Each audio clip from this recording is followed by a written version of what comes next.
Good evening, ladies and gentlemen, and welcome to the March 9th edition of Beyond the Headlines. My name is Colin Dowe, and I would like to extend my sincere gratitude to you for joining us this Monday evening.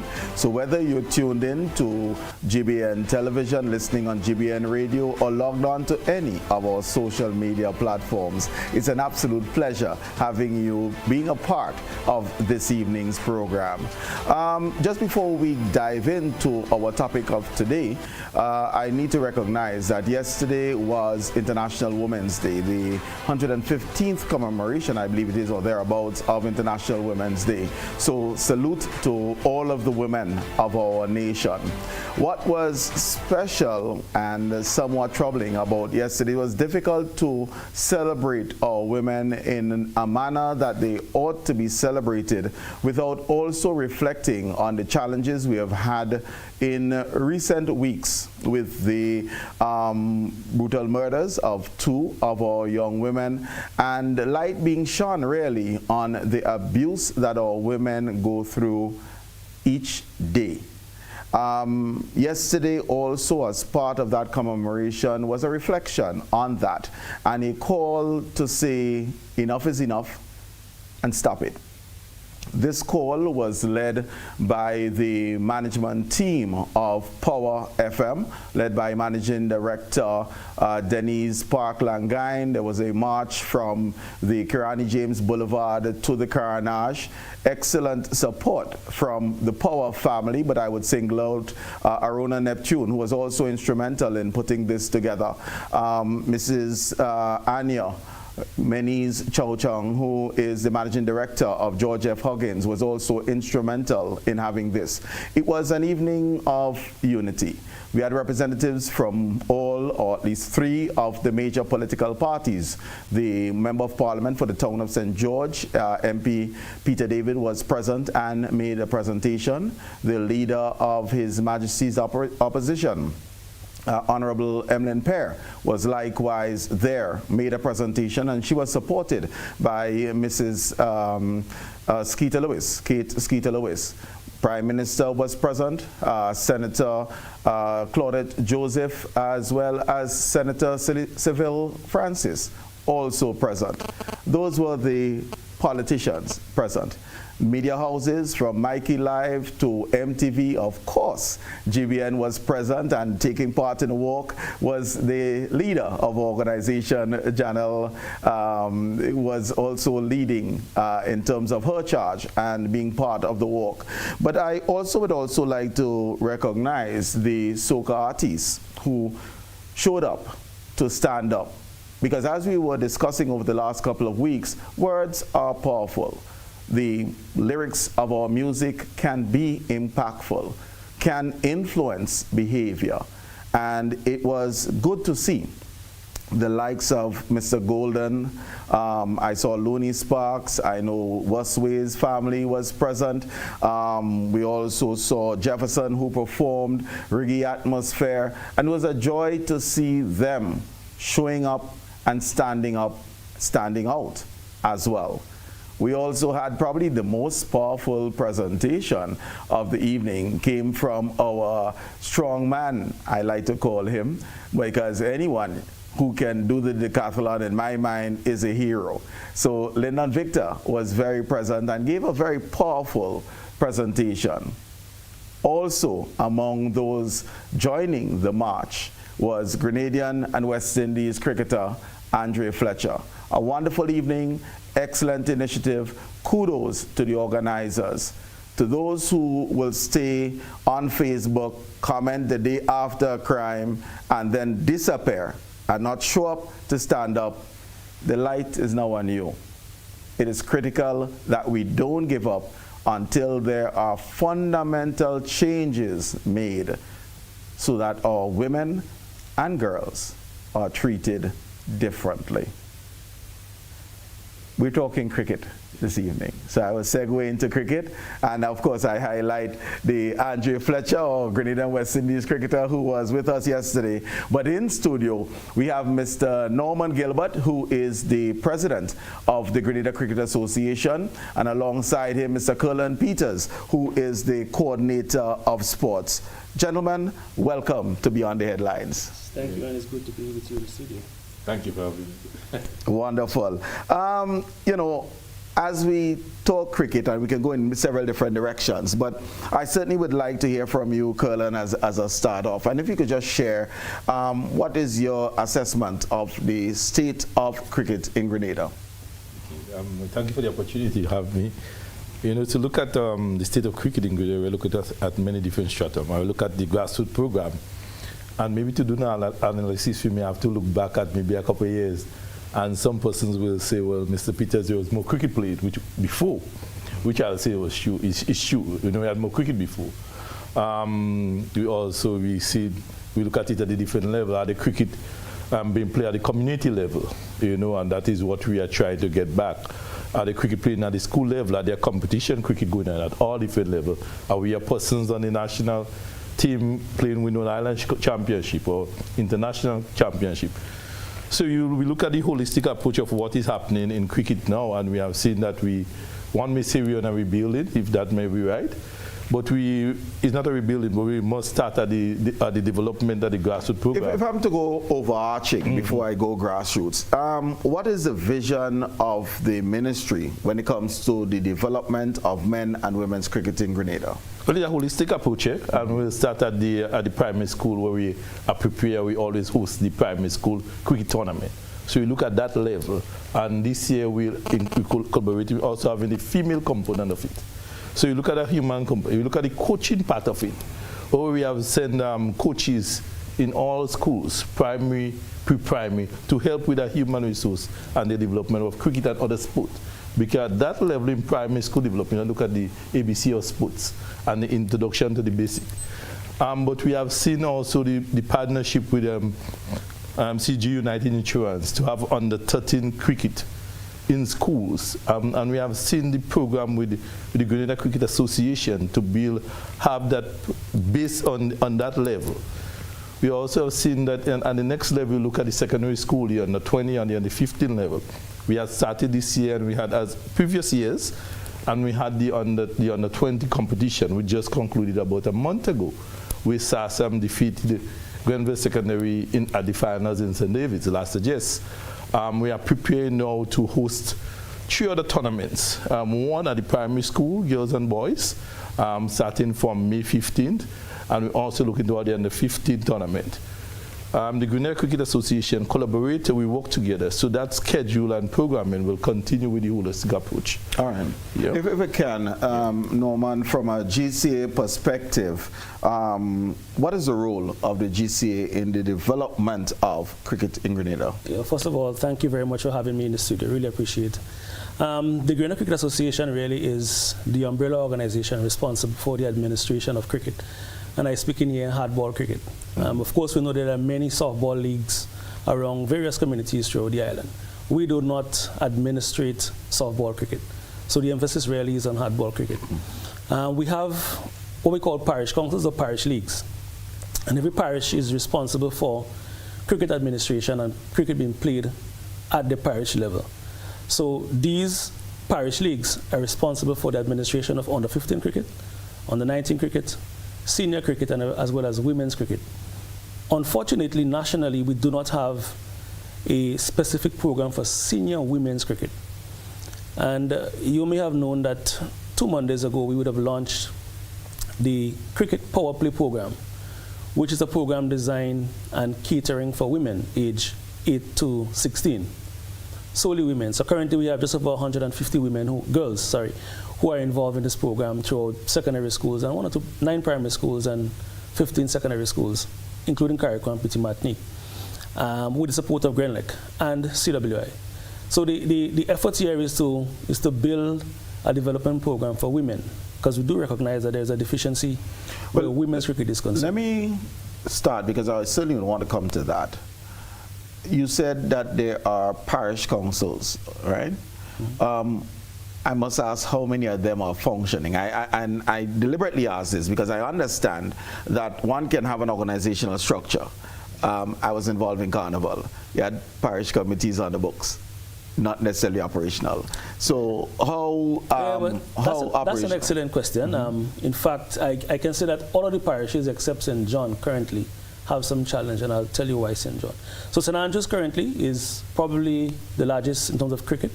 They currently have 2 tournaments that they play. In fact, it's the only parish in Grenada, probably in the Windward Islands, that plays red ball cricket. And maybe later on when we talk about West Indies cricket, we'll talk about the challenges with Test cricket and how we as territories are not doing very well in terms of red ball cricket. So we have St. Andrew and currently. Just for all purposes, just make the distinction between red ball cricket, which I mean, I can assume the answer, but let's go. Dust differentiation in the ball, right? Yeah. So we have white ball cricket, referring to T20 and 50 over cricket. Right. And then we have red ball, which is a longer version, which is commonly known as test match cricket. We do not play red ball cricket in Grenada right now, except St. Andrew, that plays red ball in their 2-day tournament. They call it a Sunday-to-Sunday tournament. Within the Windward Islands, I know of no other tournament that plays red ball cricket. So hence the deficiency in West Indies test cricket. Because obviously, these territories feed into the West Indies system. And West Indies is not doing as well as, because you cannot be playing 4-day cricket in preparation for a 5-day test match at a regional level.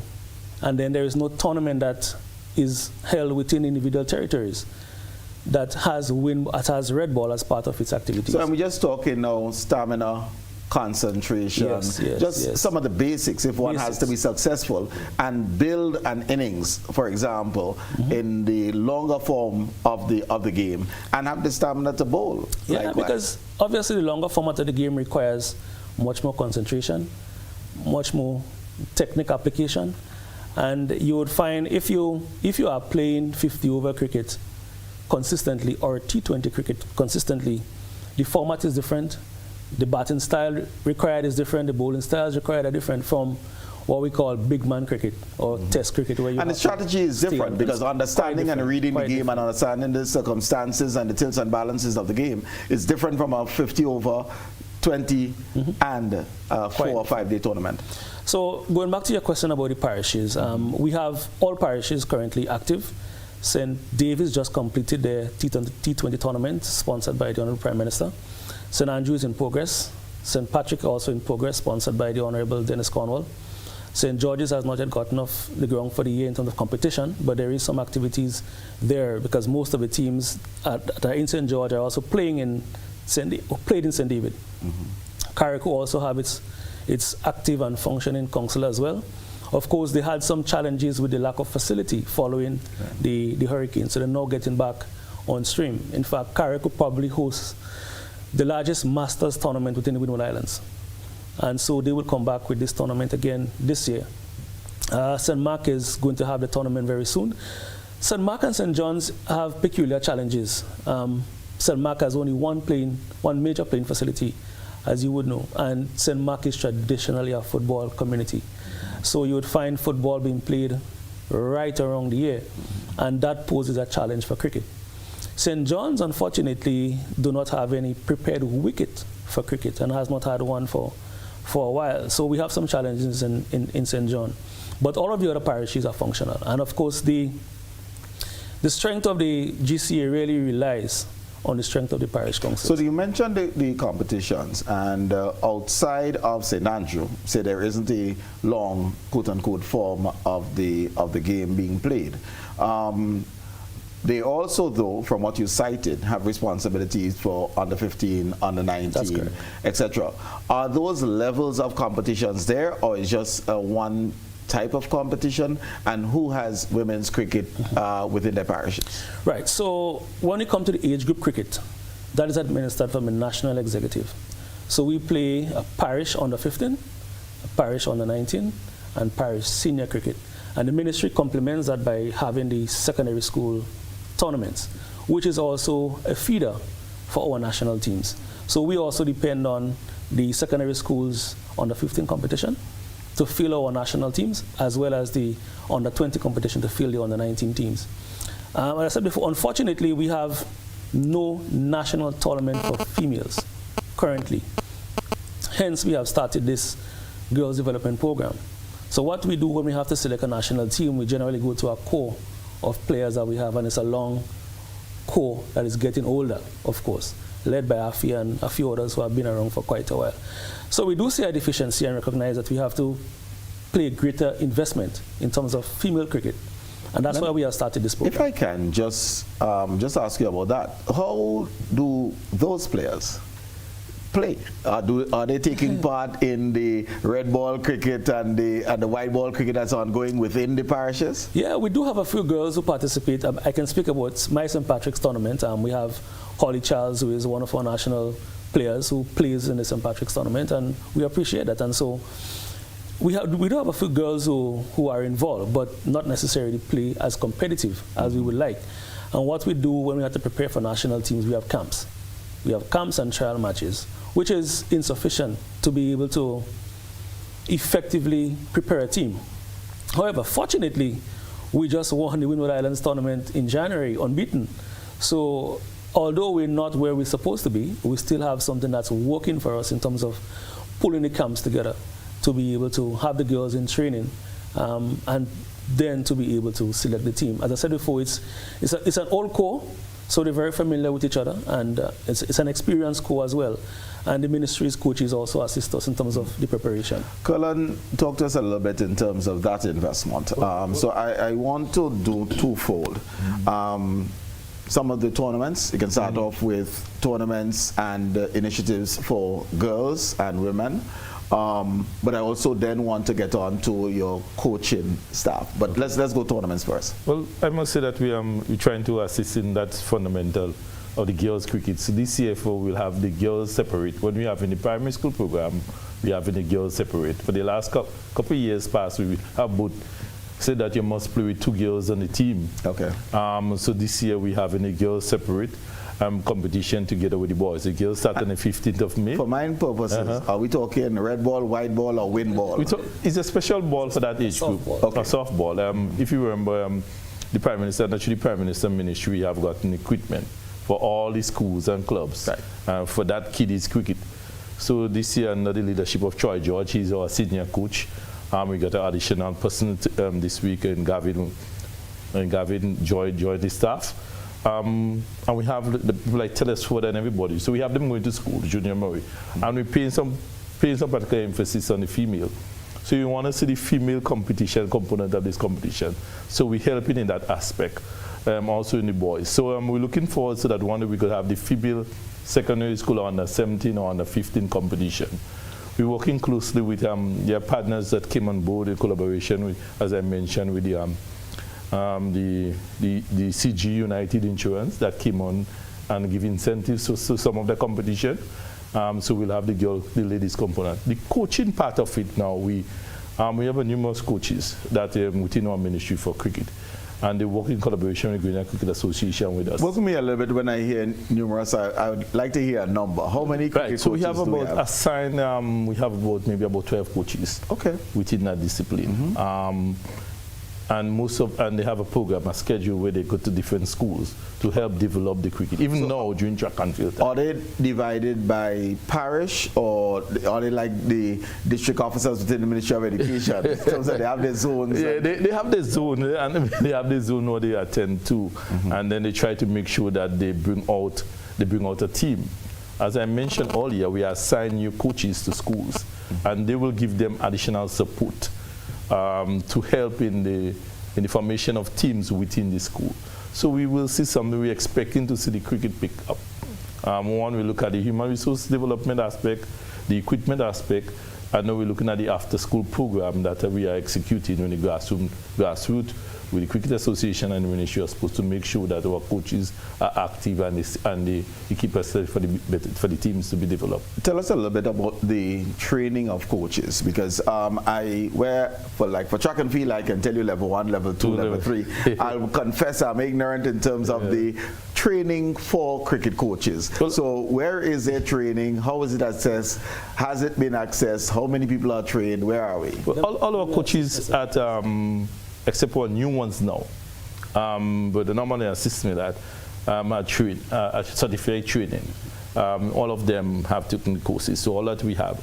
The new ones now, I know, but because training comes from associations. Right. We have individual training that we do, where we bring in, where they work with Junior Murray and Clive Teddesford and Troy George, but the certified training comes from the associations, and they appoint. So let me just add in terms of the certification, because coaches are certified based on CWI's levels of coaching, and there are three levels 1, 2, and 3. The majority of the persons within the ministry are all at level 2. And I must say that there are coaches outside of the ministry who are also trained at level 2. Our pool of level 2 coaches could be about 25 to 30 coaches in terms of national pool. We need to have more at the level 3 level. In fact, we only have 2 level 3 coaches on island. And so we need to obviously have greater investment in coaching. Additionally, outside of coaching as well, we also have the umpiring aspect and the officiating aspect, which is critical to the game. Of course, you can't have a game if there are no officials. And so we have also been offering umpires training. In fact, during the West Indies Sri Lanka series, we had Peter Nero, who is one of maybe the most renowned umpire within the region, was here doing some training with our umpires. We had 25 umpires, national umpires, who umpire at different district leagues, who were part of that training session. And currently we're also establishing a National Umpires Association that would support umpiring. A lot of players feel that they could umpire. And I say that because sometimes you find players have difficulties with decisions that umpires make. And I say to them, come and do the umpiring training, and you have a better appreciation for what is happening. It's like Calypsonians and judges. Yes, pretty much. Yeah. And then we have scores. And I must say as well, Colin, that we boast of having the most qualified group of scores, electronic scores, in Grenada in comparison to other islands throughout the Windward Islands. In fact, most of our cricket, including our domestic cricket, is being scored electronically now. When we have an international series, CWI no longer bring in scores. Right? We have a pool of scores led by Miss Paulette Bolahanki, and it's good to see women. She is our top scorer, and she has been doing that for the better part of 5-6 years in terms of international tournaments. So we have a pool of scores that are well respected throughout the Windward Islands, even internationally. We don't bring in any score when we have to score. So we are there in terms of the officiating. And we also now have to look at building the capacity of the parish councils to be able to administer at their level, because there are some challenges within the parishes in terms of being able to administer properly, in terms of record keeping, able to have tournaments at all age groups, because currently we do not, and to have development programs at all age groups.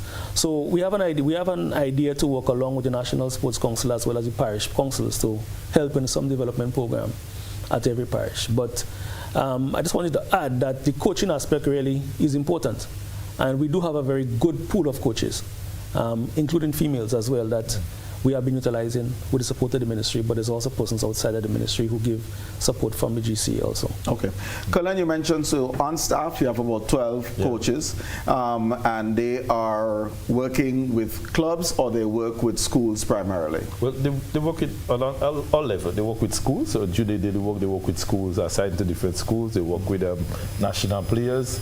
They work with selective players like Telesford, who is a Windward Island coach. She will have persons during the week that have selected or been represent Windward Island. So we will work with them in a holistic program. The assistant clubs, as I mentioned, they assist the Grenada Cricket Association. So there are coaches, there are senior coaches and other coaches that work at all the different levels. If you look at the tournaments that they're included in last year, you will see that Troy George was one of his team played, and he also coached, and also helping coordinating the event. So we have the coaches very involved in it, and they're all. We have you look at Devon Smith. He also will go out and coach. Coach also is part of our staff. Nilon Pascal is back with us now. He's also all the coaching. So we hoping, Afi Fletcher is a member of our staff. So when she's not training, she will back giving the support to the teams.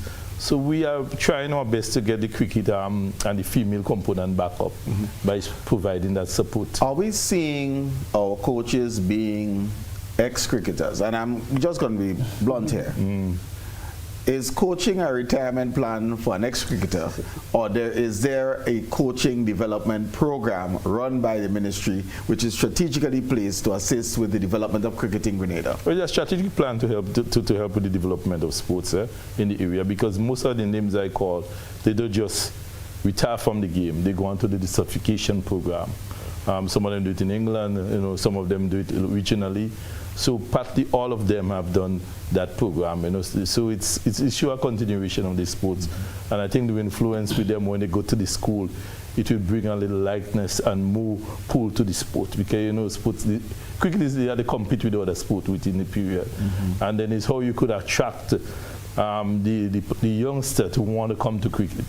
So when we saw the launch of the power play last week, powered by Grenada, and I saw over 200 young ladies, and they got to meet the West Indies players that was here on the island and the Sri Lanka players when we brought them in. It shows them that the benefit and the gain to cricket what could be, and when Afi speak to them and I tell them they could be the first West Indies female captain, they could go further, they could, you could see the enthusiasm within the face, And even the award, we could look at it and say incentive. They all saw the incentive. They saw Afi collect her $100,000 for performance and growth in sports over years. I think that we approach it at all the levels, and we also look at just not strain, but you look at the investment we make into the cricket stadium now, the National Cricket Stadium, and to alter some of the fields. It shows the commitment and support. Of course, we'd have to touch on facilities, but if I'm to just stay on our talent, how is talent identified and nurtured? And both can answer, because I know you'll have different strategies here. But first of all, the identification of the talent, and then once the talent is identified, how is that talent nurtured? I think when we look at the grassroots program, you may have known that Scotiabank would have sponsored what we call the Scotiabank Kiddie Cricket, which was very popular up to about 3 years ago. And with the shift from Scotiabank, we had a gap in terms of development, because we were without a sponsor for our development program. And then we had Republic Bank coming on board to sponsor what we call the 5 for Fun program, where we have selected primary schools where we work with 5 to 10 boys and girls as well in a 3 months program for development to identify talent. And so the coaches who are out in the schools also have a responsibility to identify the talents that they see. So you may notice a young boy, a young girl, they play, just watch how they hold the bat, or you watch how they turn their arm, and you might say, all right, this is a potential, cricketer based on their design, and then we have to work with them. So coming out of the 5 for Fun, for example, the top players from 5 for Fun, meaning the top performers, those who have been able to understand the concepts, right? Bowling and batting, fielding concepts, we work along with them, with the coaches, and then they move on from there to the under 15 program. And I know Colin mentioned Telesford, for example.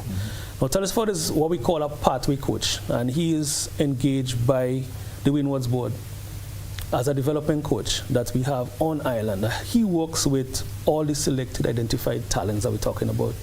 And he also works along with players who would have moved on to make the Windwards under 15, under 19, or under 23 teams. So you would see them here. Currently, he has 4 players who are the under 15 level who will be moving out to play for Windward Islands within the next 3 weeks. And then he also has a group of under 19 players who are also preparing for the Windward Islands under 19 tournament that starts in April. He also has, I'm not sure if many people know that we had 1 female under 19 player on the West Indies under 19 team last year. Right. That is Jada Tyrell.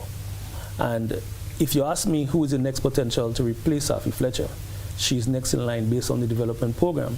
And once, of course, she keeps fit. And we know when girls transition by age, sometimes sport become less interest. But once she sticks with the program and she works along with Coach Telesford, I know that she would be able to move on. So we have these coaches who would work along with identified talents. And these talents get to move from one level to another. We have also had persons who would have moved on to the West Indies Academy. And the West Indies Academy was established to cater for the top talents in the region who are within age 14 to 19. Teddy Bishop just aged out of the academy, so he's now with the Windward Islands Volcanoes.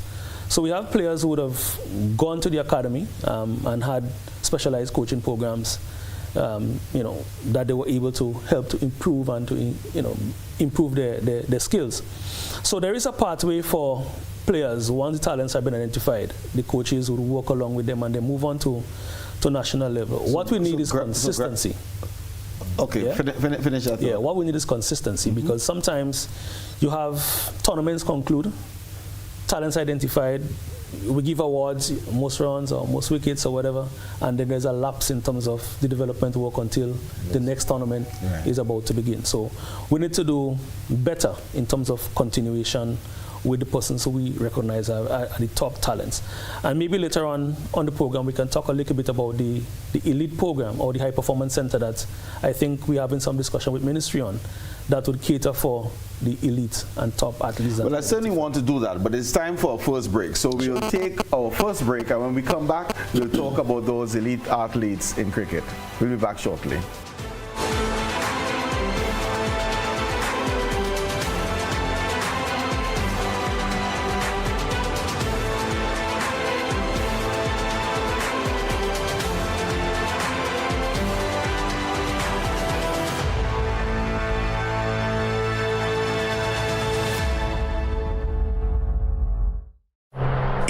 Grenada from April 4th to the 6th, 2026. A decision you'll never regret. This isn't just any destination. It's where passion meets performance. Welcome to the 53rd Carifta Games, hosted at the iconic Kirani James Athletic Stadium in St. George's, under the theme, Passion Drives Performance. The best of the Caribbean's junior athletes will compete in electrifying track and field competition. Organize now and be part of an experience like no other, where talent, passion, and perseverance come alive on the land of 100,000 jab. Feel the passion, celebrate the performance, and create memories that will last a lifetime in pure Grenada, the land of warmth, spirit, and unstoppable energy. Welcome to the 53rd Carifta Games.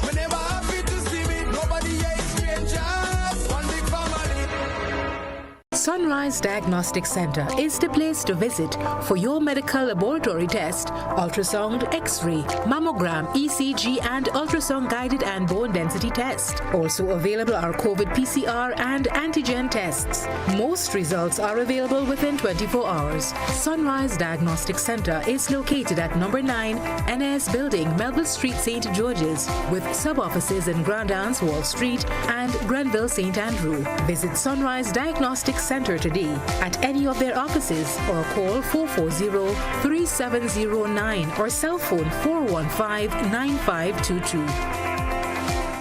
The Frequente Industrial Park is opening its doors with prime square footage available right now. Whether you are scaling up your production line or establishing new regional headquarters, we have the footprint you need ready for immediate lease. Our newly refurbished state-of-the-art facilities set a new standard, offering premium spaces designed for modern manufacturing, ICT, and service enterprises that demand excellence. With 24-hour security, property management support, and a location just minutes from the airport and the capital, GIDC Facilities isn't just a landlord. We are your partner in logistics and success. Secure your space in Grenada's flagship industrial hub today. GIDC Facilities, the foundation for your future.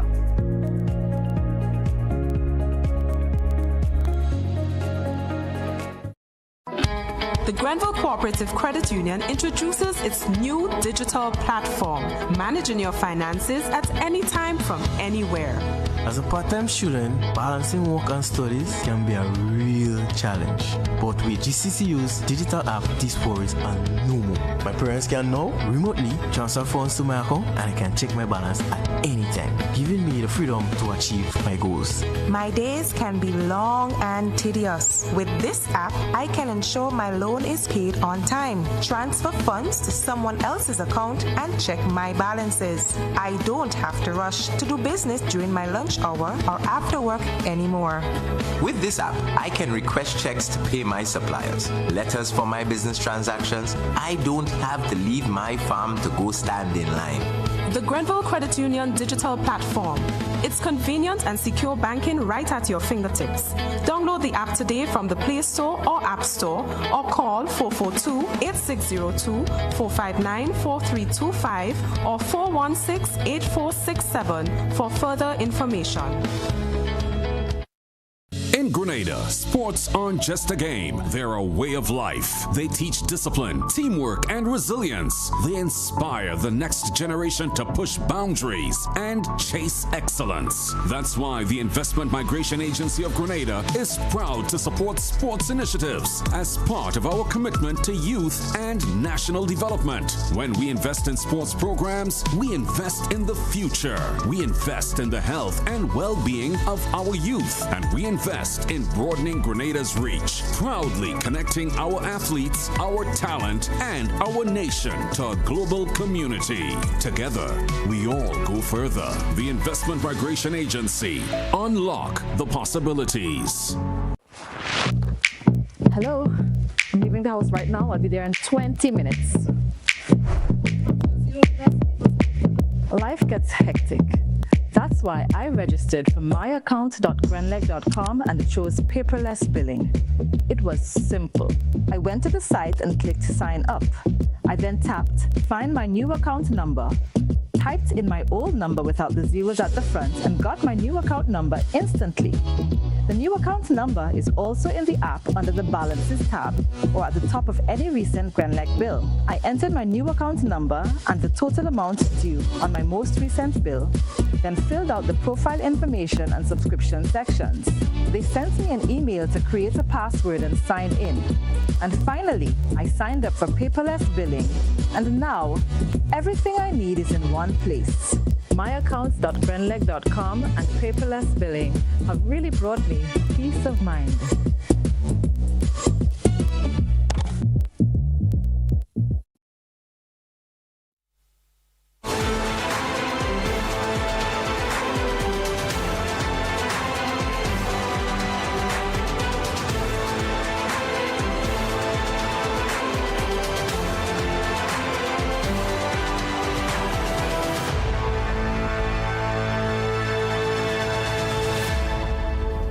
Welcome back, viewers and listeners. We're talking the future of cricket in Grenada. Norman, when we left off, you were introducing the idea of the elite program. Please explain what that means and how it works. Yeah, so a couple of years ago, we would have started in collaboration with the Ministry of Youth and Sport, what we call an elite program. And that's where we would have identified the top talents and had them in a program, a specialized program that they were running at the National Stadium. Of course, that program came, and then fortunately, we had the Volcanoes who were based in Grenada as well. So we had a number of opportunities for players to be part of the Volcanoes setup and to be involved with the coaches at the Volcanoes level. And that too proved to be very effective. In fact, at that time, we had quite a few players who eventually made it on to the Windwards team, even though they were not part of the original listing. And if you look at the current Windwards team, for example, we have 6 players. Though we did not do very well as a team in the last competition, but we have 6 players who were part of the Super 50. And for the first time, we had both captain and vice captain Grenadian. We had Johan Jeremiah and Teddy Bishop, respectively, as captain and vice captain. So the intention now is to have, as we've been having some discussion with the ministry, the intention is to restart that elite program to more be of a high performance center, where there is a focus on technical cricketing skills, but there's also other aspects of the program that would focus on the psychological as well. You know, the personal development, the financial management, and importantly, life after cricket. And players who are at that elite level also need to prepare for what happens when they can no longer play cricket at that level. I certainly don't want to get to that. But Kerlon, is cricket sexy still? I mean, you know, I'm sorry, I grew up, I was spoiled. So I understand the Clive Lloyd era when we won. But do youngsters still find cricket sexy? I think so. You know, I've been to two of the look at the professional league we have in the Caribbean. I've been to game in St. Lucia, and when you see the turnout of the persons coming out, and I think the cricket is still sexy. I think we have to, as we did in a step now where we are lighted, the stadium have been lighted. Just for we have some one or two little more things to complete. But I think the night cricket brings additional attractiveness to the game. I think at least that's the reason why they have so much 2020 all over the world. I bring that entertainment within the cricket. I believe that that we just have to get it back going. Couple of things. The lighting of the stadium has been in the national budget for about 10 years on the trot. Okay. When are we going to see lights at the national stadium? When are we going to see night cricket at the national stadium? I think, well, it's soon, I believe it's soon, because if you look, we're not in an implementation phase now. It's just a matter of certification and some major adjustment that needed to be done. For the last discussion, I know that is will be happening very soon. It's not like, so the focus is there. We have to look at where in which years, but I'm going to say about the elite program, what we're going to do now when the lighting come on. And they even have looked. So we're saying lighting in 2026, in 2027, because we need to have lights for the Grenada Cricket Association to bid for a night match. Of course. So can we bid for night matches in 26, 27, 30? I believe, I must say that I believe we're going to have cricket in the stadium even before Cricket Association bid. I know there are individual persons that make a recommendation for games already. I can't give a timeline. I don't have a timeline here to say that it's 3 months, 4 months, 5 months. But I know it's the work that is completed now is 80%. So we're talking months? Yeah, we're talking, yeah. So I think we're talking months. But to say definitely what have to happen is that, you asked about the elite program, and I just want to throw in my piece there. We had a structure of that during the volcanoes present here, where we had at a total, we had sometimes 22 boys. Players, development players that was attached to that, together with our coaches. We have City Volcano move to St. Vincent, and the program will continue. The recommendation that we are sitting to discuss both with the Cricket Association and the Ministry of Sports is to continue that program. We have at least 11 developing players here. We speak about Teddy Bishop. We speak about many of them, but normally we know most of them.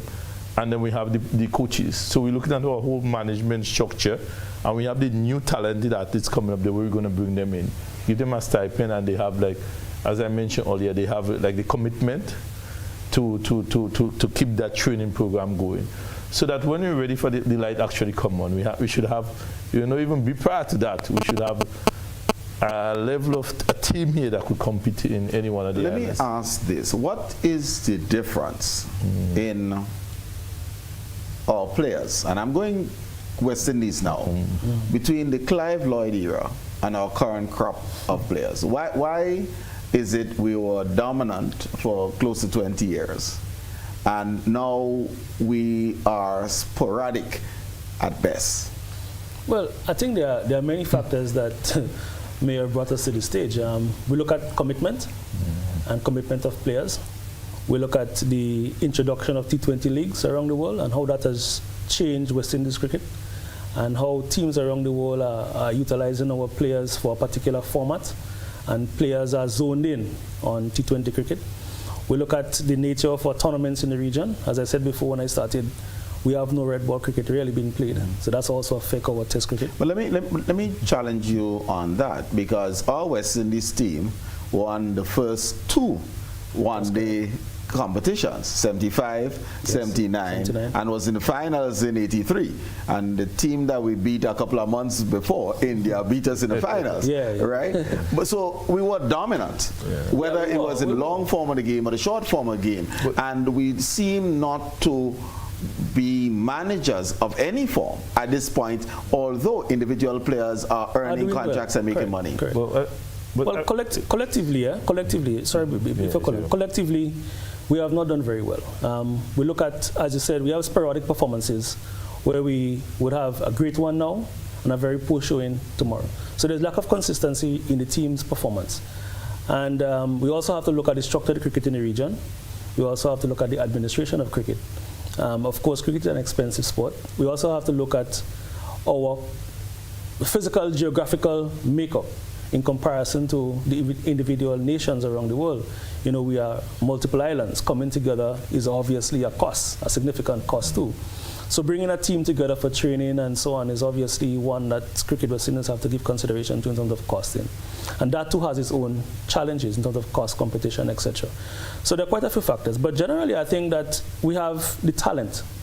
I mean, when you listen to the Virat Kohli and them speak about West Indian players, they would speak about the talent of the West Indian players. And that is where I will argue, and Colin, you probably can challenge me or agree with me. We always had the talent. The world has left us in the technical additions. Correct. And by virtue of that, we have not been able to up our game and remain competitive. What are your thoughts there? I think we always have the talent. We'll always have the talent. Mm-hmm.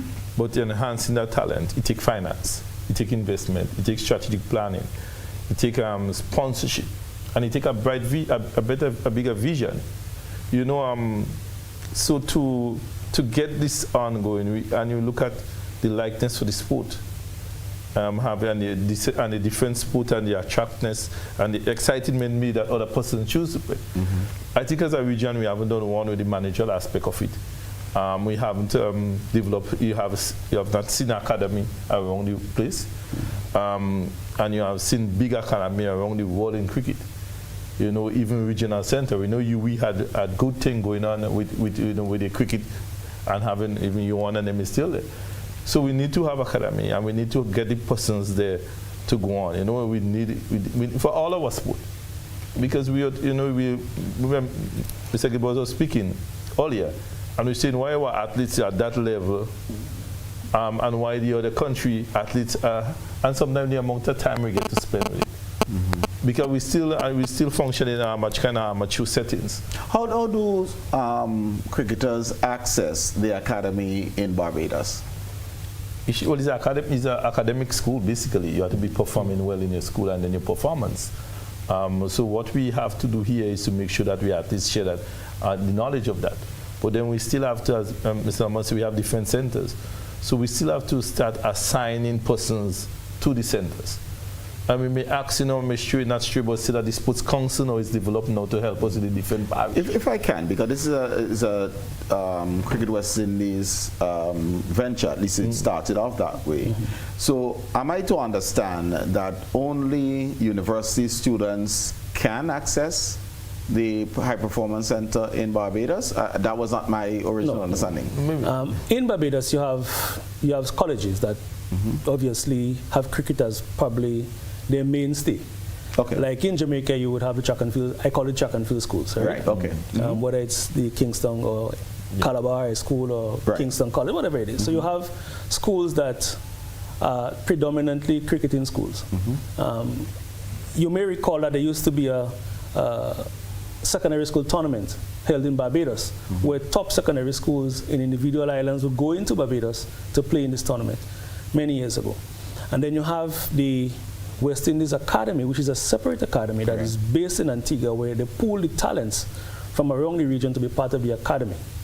And then you also have what we call the combined colleges, where the UWI campuses have identified talents and they form a team that participates in the West Indies 50 over and 4-day tournament. Right. Unfortunately, because of the lack of funding, this year we did not have an under-17 tournament at the West Indies level. The academy did not take part in the West Indies competition. Neither did combined colleges because of financial reason. So the combined colleges, for example, have Johan Jeremiah, who goes to the college, goes to UWI, and he's part of the UWI. I call them the UWI elite cricketers. So we are strong academics, but we also have good cricketing talent. So Johan and Minister Andrews' son, Jevon, are two good examples of persons who would have gone to school and still been able to play cricket at the top level. So we have that, and in Barbados, the school structure is very strong when it comes to cricket, and there are some strong cricketing schools. And if you look at some of the English players, the Joffa Archer and company, they actually went to school in Barbados and migrated, of course, and eventually went on to play for England. So the system there is very strong, maybe much stronger than we have in terms of the secondary school system. But we have to provide greater support and nurturing for that kind of talent. Okay. Let me ask this, because for commitment to cricket, I mean, you said it's an expensive sport, and I understand that it is a little bit more than a bat and a ball. You know, the gears are sunk cost, and once you have it, you have it. But do we, as a region, recognize the financial benefits that can be realized from professional cricket? And you know, because we look and we see the glamour of the NBA basketball, and everybody wants to be like one of those professional players. And I think flying under the radar is how lucrative a cricket career can be. Oh yes, I mean, we have cricketers who have not played for the West Indies, who have been playing in leagues around the world. And if you look at what's happening around the world, you have T20 leagues as well as T10 leagues now, very lucrative, and these leagues attract players, I mean, from all over the world, and we have a pool of players in the region who obviously have the talent and have been engaged in these leagues. And our very own Andre Fletcher, for example, who has not played for West Indies, so maybe for about almost 2 years, is playing in most of the leagues around the world still. So there is, I mean, great financial reward. And that's why when we talk about the High Performance Center, it cannot just be technical talents, but we also have to teach them the money management and so on, because, you know, guys would make 100,000 US in a tournament and then they blow it away, and they well, get one diamond studded ring and a big chain. So and that's we need to manage that, and players need to look at the life after cricket. I call it life after play. So what investment are you making while you can earn that would be able to sustain your career or sustain your livelihood even after the game? So we have to look at that, and we see a lot of cricketers moving now into broadcasting and commentary and so on. So you have to look at life beyond the field of play, and we have to encourage our players even to build their confidence to stand behind a microphone for an interview. Well, and that is where I want to go. So let's chat a little bit as to that type of support. You recognize a talent. You pull them into the elite program. Who speaks to them about nutrition? Who deals with the discipline of training and all of the other things that allow you to be a successful professional? So that is what we are trying to build now, with the academy, basically. We have the whole approach and look at the physiotherapist aspect of it, the psycho aspect of it. And this is important, the nutritional aspect. So if you could get them in that setting, as I said before, we feel because we didn't have a proper management structure with it. We just had the practical training, and we have a coach assigned. But having a holistic approach, it will help us. And just to treat, I don't know if Brother Norman, the Gary Sobers, I think something positive this year. The Gary Sobers tournament in Barbados will be back. And Grenada, we have budgeted for it. And we're going to send one of our best school teams to the Gary Sobers tournament in Barbados. That we have not been in that tournament for the last 5 years. So it's a good return. So it's issues that we are on the pathway to rebuild it. And to do it in a holistic approach, you know, in all aspects of it. Are you satisfied with the coverage that cricket is getting within our local media, for example, and regionally? And I say this to make the point that to attract people to the game, they must be seeing the game, they must be seeing themselves likewise and their families, etc., to bolster that support. But if you look at the finals Sunday, in last year's the Prime Minister Cup, and you look at the turnout and the the entertainment and it was like people sitting all around, and you could see that the coverage is picking up. We have to get more of that tournament up. Because it's under the light, so they like that aspect of it. And because I would say to you, then we go 1 week earlier with West Indies women, and we would have struggled. And we're going to you know? Yeah, but I think, though, we have seen that cricket is being broadcast at a local level, at a regional level. Cricket West Indies has ensured that all the tournaments are streamed live. So recently we would have hosted the Windwards on the 15th, that was in December. We would have hosted the England West Indies on the 19th, that was in December as well. We would have hosted the Windwards on the 19th in April last year. all of these tournaments went live by local production teams, right? We brought in no camera crews for these events. The only camera crew that came in was for the last series, West Indies versus Sri Lanka women. So we do have the capacity locally. I mean, the TNR Communication, Mikey Live, as well as Brainstorm. We have been utilizing these 3 companies to broadcast live all of these regional tournaments. Of course, we need to do better with our individual parish tournaments, right? I note that when the St. David's tournament was playing, a few of the matches, we had little clips on Facebook and so on. Even for us in St. Patrick's, with the Dennis Cornwall tournament, we also have a Facebook presence. St. Andrew also have a Facebook presence. So we're seeing that cricket is being broadcast, you know, people in the diaspora can see what's happening at home when cricket is being played. But we need more of that. We need more companies to come on board and to provide the support and to be able to stream How about matches coverage live within our news, sports broadcasters, commentaries being brought, you know, live, and people, the public being updated? Do we have that in Grenada to a level with which you can be satisfied? I'm satisfied with the GBN. I know. And you're not just saying that because you're on GBN. No, as I say that, I think we need Joseph would always call, you know, and we have a good communication in terms of being able to bring cricket stories and to bring the scores and events, and even sometimes, you know, he would get the stories from the Windward's page or the West Indies page. So I know that they're doing the work. There are probably one area I probably think that we need to have more emphasis on. And we all grew up in an era where radio was the order of the day. And when, you know, you would listen to matches, you know, being played, and you would get a feel as though you're actually in the facility because of the descriptions used by the commentators and so on. And I want to comment on Joseph Resper, and all of them who have done that. And we can also give credit to Stevenson Worm. Right? Oh yes, in a big way. So I think we lack radio production of sport generally, but of course cricket as well. And maybe that's something that we can probably encourage more media houses that do radio to, you know, to bring those events live as much as possible. People could get into radio and to listen to the game and so on, because that's what we really grew up on when we were, you know, young boys and girls. I mean, listening to cricket on the radio was a good thing. I mean, that's what we did to socialize. You know, everybody sit around, and that's one aspect I think that we need to play a little bit more emphasis on. I think basically for me, we need to. I think we have a gap when it comes to the promotion of the events, and when it comes into the announcement and just the promotion of the cricket. If you look at it, we have to try to attract the medium or the young persons that use it. So we definitely have to be more on Facebook. We have to be with here. We have to go out, and we have to face the reality that you have to be a little more entertaining, a little entertainment, or something to pull them towards it. Because the challenge that I mentioned, a competition from other sports, other events we have seen, because we had Sri Lanka here.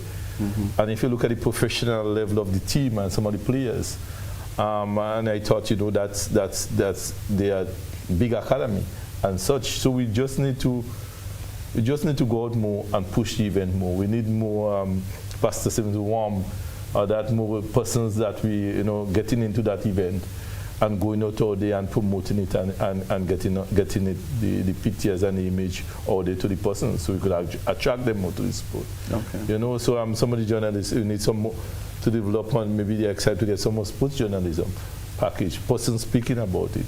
You know, going to Afi Fletcher and, you know, letting they see what the achievement, talking to Andrew Fletcher. You know, he came back from a big tournament, and Mr. Norman said that he hadn't played for West Indies for the last 3 years, but every year out, maybe making more than he make when he was playing for West Indies. We saw what the contract was. That was public. That was public. You know, we definitely we need to get that happening. Because the investment in the cricket is, look at the lighting at the stadium or the repairs of the stadium. You're speaking over close to $10 million. We definitely have to have programs to justify that investment. So there's no reason why we shouldn't buy into academy and spend some to get the players in and have the, you know, promote the venue, not only as for the local competition, but for international teams to come in and to train and to sing. So that's the part we're looking to tie into a tourism authority and other promotional aspect outside there, and to showcase our island. Because we know every time each team came in from They love our playing surface. They love our venue. They love the location. So we have to start looking on the promotional aspect for local games, or local cricket, and even for the international opportunity for persons as an economic benefit. All right, so I certainly want to delve a little bit more into the possibilities for sports tourism through cricket, but we have to take our final break. So we'll take the break, and when we come back, we will start off on sports tourism through cricket, but you also can share your views. 440-1252. That will be the number. We'll be right back.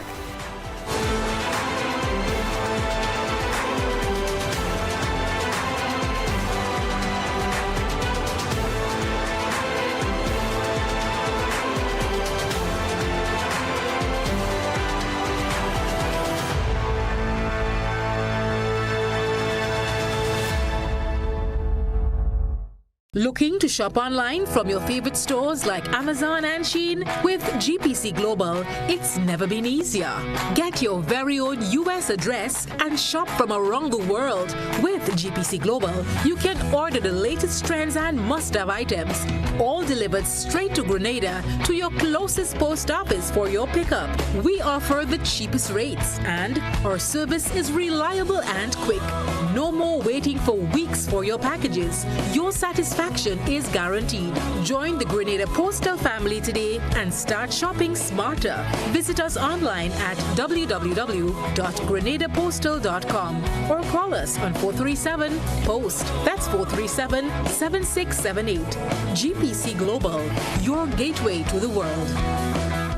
Go paperless with e-billing.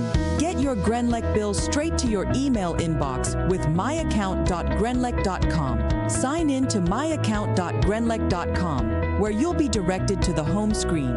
Under additional options and paperless billing, hit Sign Up. Enter the email where you'd like to receive your bills. Check the accounts you want, then click Sign Me Up. It's that easy. Your bills now come straight to your email inbox. We're moving to paperless billing. Get ready today. Are you looking for a reliable, affordable, and customer-friendly pharmacy?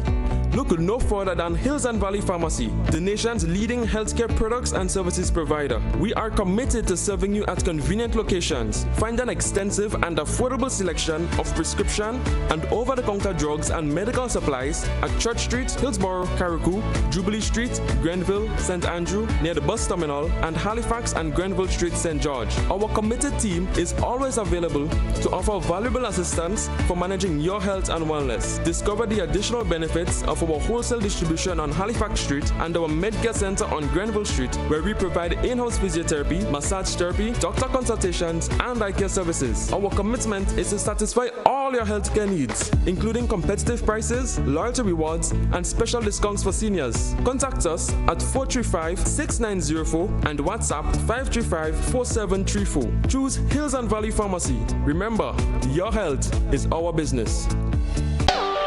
Kids Planet, located at number 3 NIS Complex, specializes in everything for your children from newly born and upward. At Kids Planet, you will find clothing, school bags, hair accessories, sandals, shoes, strollers, car seats, bathtubs, baby bags, swings, walkers, playpens, and many more. So what are you waiting for? Hurry on down to Kids Planet and find what you have been looking for. Or call them on 444-3996 or 533-3996. As we look ahead to 2026, we're committed to elevating Grenada's presence on the global stage. Our integrated tactical focus includes media relations, travel trade engagement, sales activation, and digital campaigns. These efforts are designed to ensure visibility and establish leadership in our niche pillar marketing. We invite you to join us on this journey by supporting our initiatives and sharing the beauty of our tri-island state with the world. Together, we can make 2026 a year of growth and success for our islands. Whether you're a local stakeholder, a travel enthusiast, or someone who simply loves Grenada, your involvement is crucial to our success. Thank you for your continued support. Let's make 2026 a year to remember.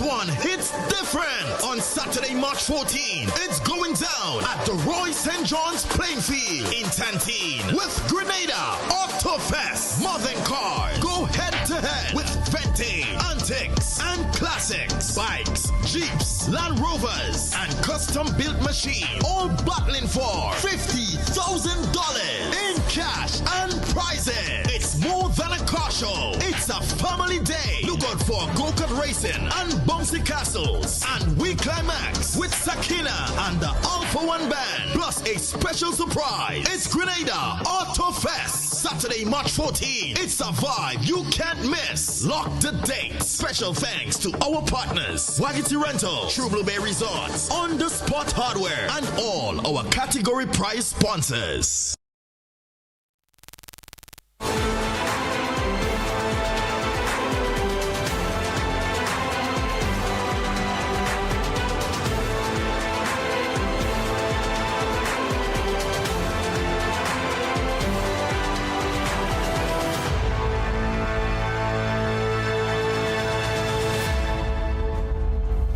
Welcome back, viewers and listeners. We're talking the future of cricket in Grenada. You certainly can join us, 440-1252. We'll be happy to hear from you.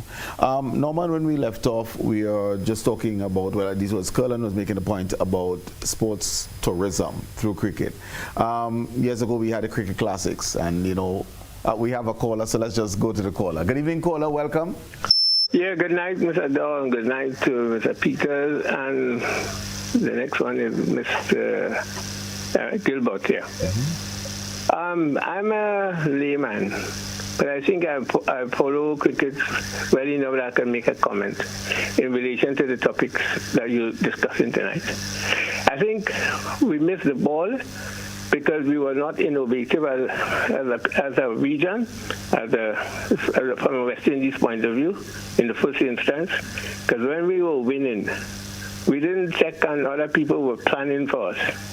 In the first instance, remember, our cricketers got a lot of exposure and practice in the English Cricket League. In the English cricket, the county championship, and then they started restrict it. The county could only take one person from overseas and all kind of things. We didn't really respond properly to that. So that was one thing that affected us. Then, of course, we began to promote individualism, where people could go and seek out, like you mentioned now, people making like the Andre Fletcher and so on, they're making quite a big money in Ban Lara, all of them. So we didn't check that, and all we brought in gurus and so on to solve the problem. Ken, the guy in Trinidad during the World Cup, didn't do anything, and we continue to repeat the same mistake. I mean, when they consider we had the chairperson of the subcommittee on cricket being a Grenadian leader, and that is the state of cricket in Grenada. I mean, you said that we're not doing something right. And finally, in terms of linking cricket in the school, not just as a physical sport, but as an academic activity, for instance, cricket, you can use cricket to discuss so many things: statistics, history, politics, geography, all the things. We don't do that. We are not creative enough. Thank you very much. Thank you very much, caller. Comments? Yeah, I think the caller has a valid point in terms of us not preparing well. When we started T20 leagues, you know, West Indies probably had the greatest players playing T20 leagues, and so we were winning quite easily. You know, we were depending upon the hard-hitting 4s and 6s, and we did not focus on what happens in the middle overs of the game. So we were doing very well up front in the power play and very well in the back end. And then you have countries that develop a strategy. We don't have power hitters, but we can score in the middle overs. And so when you go to play against the India or the England at the time, they were not making much runs in the power play, but they were consistent because they were utilizing the middle overs, turning the ball over, getting the singles, turning the ones into twos. But that is being able to play cricket.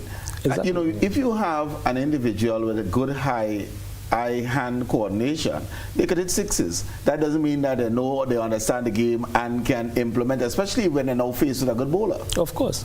So that in itself showed that we were not prepared. And we still have the challenge of not being able to take singles.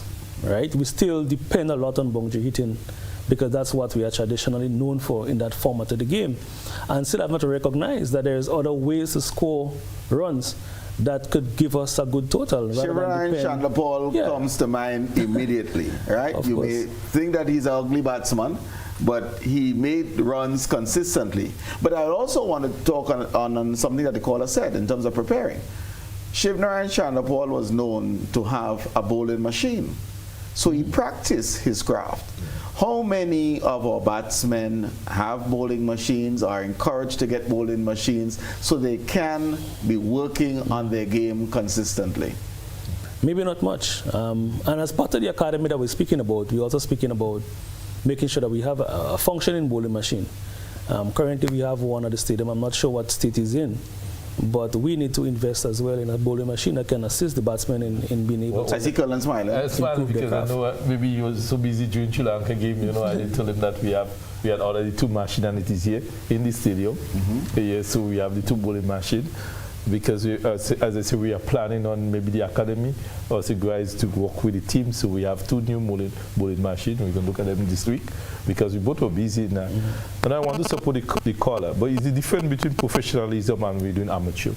And it's studying the game. You look at, as we say, talent. We have the talent, the heavy hitter, the hard hitter, but understanding the fundamental of the game and also losing the psychological approach to it, we tend to lose it. So that's why the wicked give up a little early. And the long-term approach to it by spending the whole day in one area, doing one skill to learn it properly, we go to training for maybe an hour, and then in which day they don't want to jog, they just want to bowl and bat. So and within the bowl and bat, sometimes you play 5 different balls, you know, to them, and they do one. But you have to learn the same as any sport, and you have to get a cognitive development at that area. When a ball come there, you know where you could go. You could hit it so, or you could hit it straight down. So it's the professional approach we have to develop, both in West Indies and things. And we have to stop. We make it grandiose one time. You hit, 4 sixes and over, and all of a sudden you're the best batsman in the West Indies. And then the next ball, you go behind the next one again and you're out. And if you look at the Sri Lanka ladies batting, you will see that they have a different approach, as Mr. Norman said. You know, the approach is, they have a plan within it. And you could see they have trained and studied that plan, months after months and weeks after weeks. So the approach have to be a professional approach. And we can leave out one aspect of it. And then things like we leave out the mental aspect and we work on the physical aspect. And then you go there and know when pressure comes, we're trying to tell them how to relax and how to make some noise. So they come hand to hand. The holistic approach. We must have the psychologists on board, the sports psychologists on board. We must have the nutritionists on board. We must have all the other aspects, or the physical aspect on it, the physiotherapy on board, so that we build a holistic approach. But it costs money, eh? Right. It costs a lot of money to do that, and it costs sometimes we don't, we look at our budget in the Ministry of Sports and we say, okay, if you give Brother Norman, let's say close to $1 million for your academy, what are we giving them track and field and what we giving them? We have another caller. We have another caller. Let's see that caller. Good evening, caller. Welcome. Good evening. Go ahead. Yeah, right. Hi, good night to you, Colin, and your distinguished panelists. Interesting. We know that everything has changed, including the game of cricket. And we understand the difficulties we have being in different islands and the lack of access to the consistent quality of opposition and, playing with people at a certain level. But in every island, you only have so many people of a certain quality. In Grenada, we may have 2. In other islands, we may have 1. But they don't have a chance of playing consistently at that level. But it's interesting that when we won the first 2 World Cup, we won with Test cricketers. These are Test cricketers. The Gary Sobers, the Clive Lloyd, the Alvin Kalicher, and all these guys. These were Test cricketers who were able to improvise and to score runs quickly. I mean, batsmen are scoring a lot faster now. They have larger bats and things have changed. So what I'm saying is that you can graduate from Test cricket to playing limited overs cricket. But the converse is not true. You cannot. I've not seen anyone graduate from playing limited overs cricket into Test cricket. And I think herein lies our problem. There are guys like Steve Smith and most of the other guys. McCollum, these guys play Test cricket. They're good Test cricketers, but they can also score quickly using the singles and the other things, and be very successful in limited overs cricket. But I think in the West Indies, in the Caribbean, as Mr. Andel said, only one red ball cricket league or team in Grenada. So how do we move from there to somewhere else?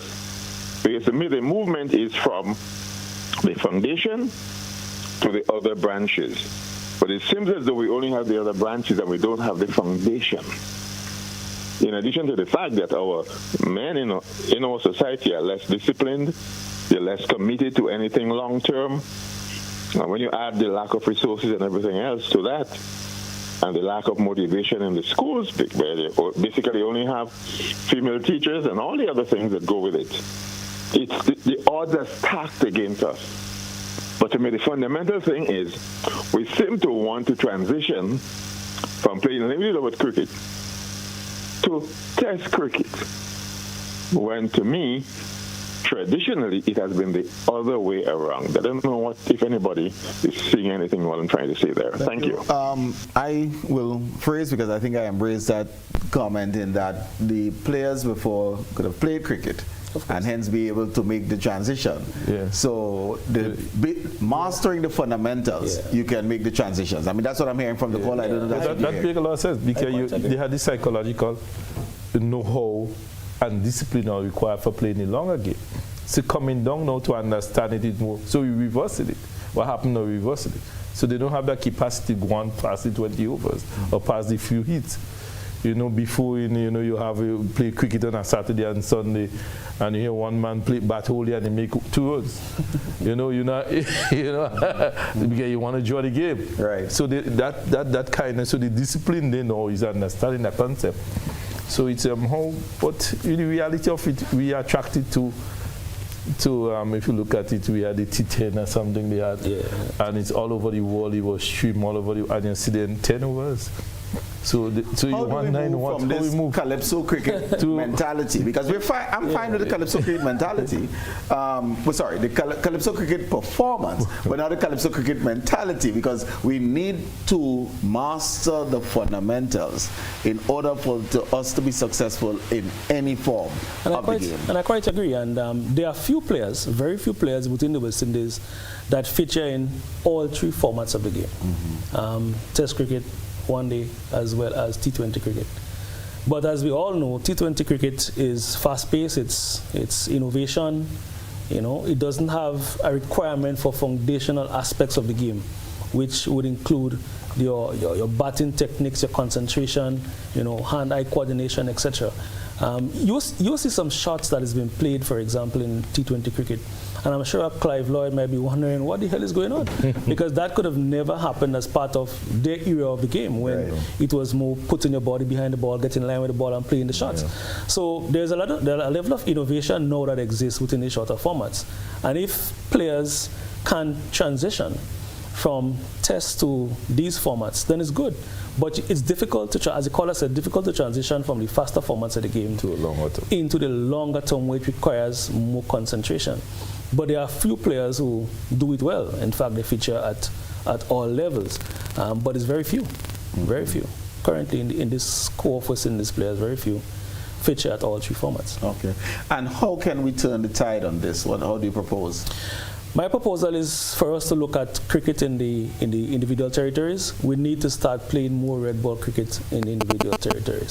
We need to stop playing full-day cricket and prepare for Test match internationally. That does not cut it.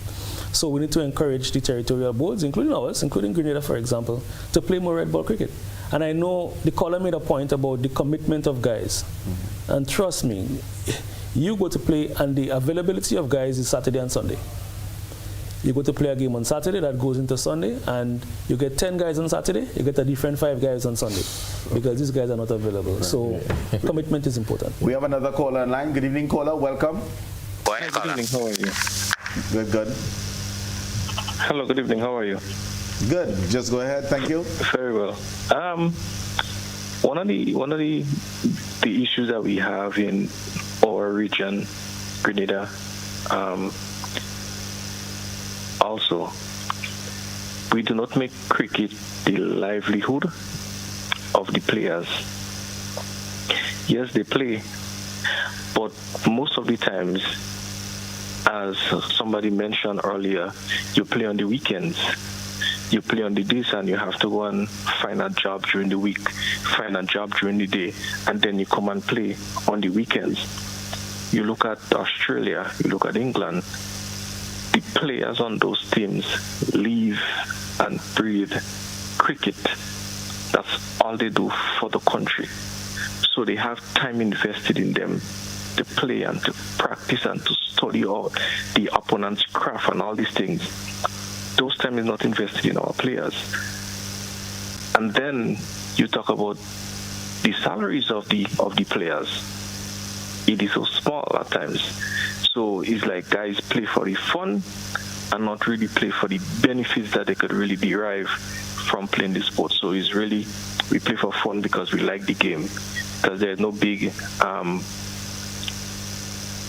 payoff when we win, when we this, when we that. Somebody get a new pair of pads, a new bat, a new pair of gloves. If it's the wicket keeper of the tournament, you get a new pair of gloves and wicket keeping pads. I mean, I played a lot of cricket in my school days. What was our practice? On the concrete in the school. We had a concrete special ball made especially for the concrete. When time for batting practice, well, we had to take one of the balls and go home, put it in a socks, tie the socks on a tree, and that's how we used to practice batting our balls on a tree. That's our practice games.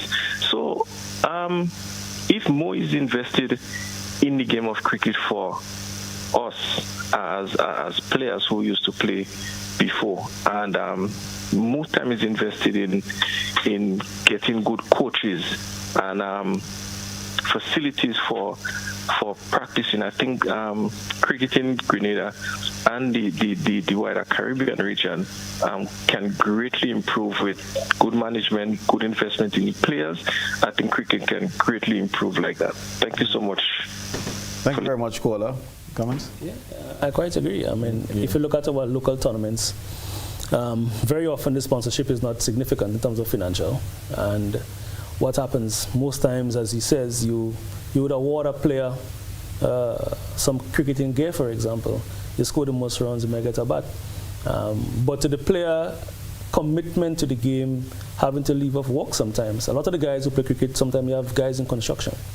And when they leave off a day's work is a day's pay loss to come to play, and there's no remuneration for them at the end of the tournament. So it's something that we have to look at. A lot of the guys play for the fun and for the love. There are guys who obviously are looking to move on to the next level, but there are also guys who just want to play because they love the game and they want to continue playing. So we have to look at the support and the financial remuneration for local players. Of course, when they move on to the international level, the game changes. In terms when is the first time you get paid as a cricketer? Professionally, within the Windward Islands, once you are part of the Windward setup, then yes, you can receive remuneration. So when you make national team, you do not get paid, but if you make the Windward Islands team, you get paid? Yes, correct. The national team, if the national team travels, you get a little allowance while the team travels, but you are not remunerated for that. Mm-hmm. You get your remuneration if you're part of the Windward Islands team, yes. Okay. You receive a contract. So you receive a contract to play, or you also on retainer? There is two versions. So you have a retainer. Some players are on retainers, and some players have what you call pay for play. Mm-hmm. Right? So you may just need, for example, and this is only an example, you may need a specialized opening batsman, for example, only for this tournament, and so you engage him for that purpose. right? You may need a different setup based on what your plan is for a different tournament. So some players have pay for play and some players have retainers. Okay. And they are of different levels. Okay, understood. Yeah. We are talking a little bit about the academies that we want to set up. What type of support are there for the academies? I know that there are some academies in Grenada. How many private academies are operational and how are those funded, if you're aware? Well, what we are looking at, basically, if you want to go beyond one sport and move it from amateur settings, as what the colleges mentioned, to a professional or semi-professional setting, we develop an academy for our school or something for our elite and talented persons. They have to be a bigger approach. As we mentioned before, we actually government have give stipend to over 11 players, cricketers. So we had piloted a cricket program before, elite program, and way back where they get stipend and they get a center to treat. We are looking when the volcano came in, the part of that, and we have not continued after. But up to today, the same names that Brother Norman mentioned on the Windward Islands team training camp, they are part of the receiving the stipend today. If we want to go forward and develop the sport, we must have that managerial system for all the sport, because the sentiment is shared in football and all the other that we come out and on construction we have to treat. But it's a bigger approach. It's an approach where the finance, you have to look at the financial aspect of it, you know, because it's a big investment to do it. And then, as I said, we have done it, but without a proper management system. So my suggestion, my opinion, my view, I say let's pilot with cricket. Because of the recent investment and because of the persons that we have already on our payroll, so we could have that kind of discipline, and then you put it all to other sports. But now we support partly all the sports, the footballers that are away, that is on scholarship in the States. Some of them get academic support or dependent support. Some of the track and field persons, the cricketers in all sport with the elite program. But we have to have a structural approach. And the only way we could go in where we are now with our performance is to go higher. But we get the athletes to have them for at least 5-6 hours a day, you know, in our settings that we holistically can approach it. So this will be the next phase. Do we have scouts coming to Grenada? Is there any collaboration with, let's say, academies in the UK or Australia where we can have our elite athletes go spend some time there, or we have what, like in university, talk about faculty exchanges? Our coaches go to those academies, they come to us. Any programs like that? Yeah, well, we do have teams that come from the UK. Okay. We have another caller, so let's take the caller and then we get back to this. Good evening, caller. Welcome. Yes, hi. Am I live now? Yes, caller, we're hearing you. Go ahead. I am not hearing you. I'm hearing you really, really, really low. Listen through your telephone and you go ahead. Okay. Yeah, what I want to say is we have to realize that cricket these days is a business. What I think we have to do is to get stakeholders involved, because cricket becomes so technical and such a business now that it's not only the light of it. First, you have to love it. But if we don't have a program in place, stakeholders, sponsorship from the grassroots level, I think as a country, we're going to suffer. I remember years gone by, the Fernandez competition was one of the biggest as a parish in the Windward in the Caribbean. We used to play it on a school level that everybody get involved. I remember when I used to go to SAS, I think Colin might attest to that, with Mr. Christopher Julian.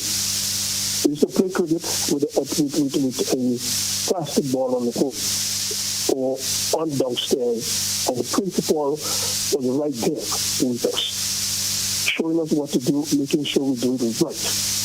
We love it, but as I'm saying, we have to start from the grassroots. But right now it is different. Get the grassroots ready and also get stakeholders involved, because now it's really more technical and it's more on a business level. Unless we get that together, then cricket is always going to be damaged. And we've seen it at this point in time. Thank you very much for that, caller. Technical improvements, business investment. Yeah, cricket is a business. I mean, for a lot of players, that's a livelihood. And so we have to incorporate business as part of the training that they receive. Like I say, it's not just technical skill, but the soft skills are critical. All right.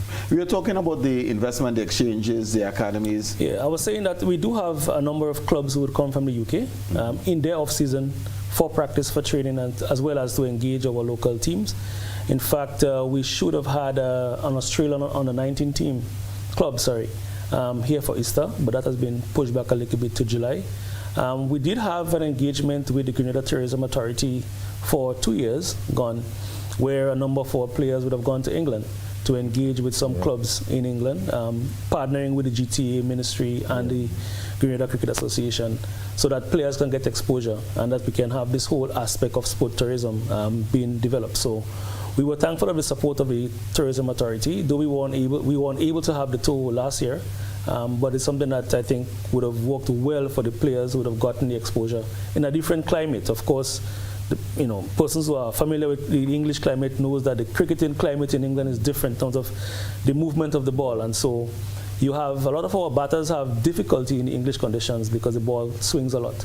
And so these players had a chance to, get used to that kind of environment, and that was a benefit to them. So I think that, we can continue to work along with Ministry and GTA to have a future tour. But we do have a number of clubs that come from overseas to tour in the off-season. Okay. It's time for us to start wrapping up. So, Colin, I'll have you give your closing comments first. But as you give those closing comments, I would like you to probably share a wish list, because there might be policy makers who are listening. So what are a couple of things that you would like in order to make your job easier and you being able to deliver at a higher level? For one, we have to have better club structure, or association, or club association, federation structure. In our sport, it's different. If you look at cricket, we spoke about some of the parishes that have no cricket tournament. So we definitely see how we could strengthen the club and strengthen the collaboration with the association. We definitely have to give the athletes or the cricketers the support that are there, because a lot of young uprising cricketers, we spoke about them on Windward Islands, even the female, and we have to figure out a way in which we can give them the support, the continuous support. We have to, it must be a partnership, and it must be a proposal. We have to start sitting down and come up with a strategic plan, long-term plan on where we want to go in the sport. And we have to build all the sectors around it so that it could grow. I believe one thing I see that the government of Grenada and the Ministry of Sports, we continue the support. We have seen the increase of the lighting of playing fields. We have seen the professionalism on additional grounds being contracted, even to some clubs, just to give them financial support. We have seen the individual support to individual cricketers that need extra to go out and compete, and to the federation to travel to meet competition regionally and all go. So we'll continue with that support. We're looking forward to joining the proposal so we can at least pilot a full-fledged academy in cricket at the stadium as a pilot program that will be straight go to the football and all others. So we are working towards that. We start getting the equipment already. So it's a matter of selling a plan, and I don't think we have to sell it with the investment we make on the stadium. So very soon we will get more information on what is happening. Okay. Norman, your closing comments, and I certainly would like to hear an appeal for collaboration to corporate Grenada, recognizing the cost of fueling success. Yeah, I think it's important for us to have collaboration and support from the business community. Of course, cricket needs the support of the business community to be able to implement its programs. The development programs are critical for us. In fact, the investment in cricket really has to be at the developmental level. We are starting off now with the women's program with the support of Grenlec, but we obviously are asking for stakeholders to come on board to support grassroots programs in communities. Of course, we want to partner with the ministry as well to support the administration and to support the coaches who are going to be assigned to support the teams at the various community levels. There is a desperate need for us to have that elite program that we speak about, so I want to ask for collaboration as well from the ministry in that regard. But if you ask me, one of my greater desires, I would say for us to have an indoor facility to support the cricketers in the off-season or in the rainy season, especially a net facility where bowlers can bowl and batters can practice their craft. So I am not sure if Mr. Peters has considered that as part of his proposal in terms of the elite and the academy. But it would be nice if we can have a facility that can give players a chance indoor. And of course, with the commissioning of the lights as well, we would look forward to Corporate Grenada coming on board to support tournaments that would be held under the lights and to utilize the facility to its capacity. But I think that we have seen cricket growing. We need to work on our administration. We need to work on the grassroots program. We need to strengthen our parish councils to be able to deliver. And as I said before, all of the parishes, probably except St. John, currently have some cricket being played, but we want to ensure that more cricket can play at the grassroots level. Mr. Norman Gilbert, Mr. Kerlon Peters, thank you both for joining and sharing on the future of cricket in Grenada. And to you, ladies and gentlemen, for being with us for the last 90 minutes as we spoke cricket, one thing that is fundamental, ingrained, not only nationally but regionally. So thank you very much for being a part of this evening's program. And I certainly look forward to being with you again in the next 6 days, 22.5 hours. Have a good evening. Godspeed.